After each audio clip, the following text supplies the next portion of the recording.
இப்படி நம்ம வெளிப்படையாக பேசுறதுனால சிஎம் சாரோட மனநிலை இப்போ எப்படி இருக்கும் தெரியுமா?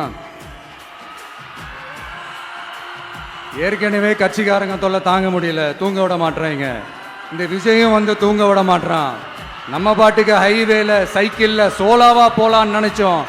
இவன் நாடானா மக்கள் சக்தியோட வந்துட்டு இருக்கான். இவன் தான் கேள்வி கேட்கறான்னு பார்த்தா மக்களையும் கேள்வி கேட்க வைக்கிறான்.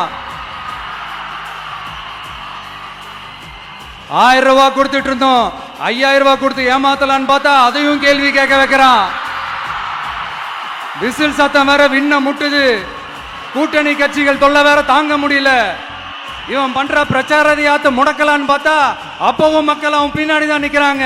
என்ன பண்றது ஏது பண்றதுன்னு தெரியாத ஒரு மனநிலையில இருப்பாரு. ஆனா சார், நீங்க இந்த விஜயம் முடக்கலாம், ஆனா ஒவ்வொரு வீட்டில் இருக்கிற ஒவ்வொரு விஜயையும் உங்களால முடக்கவே முடியாது.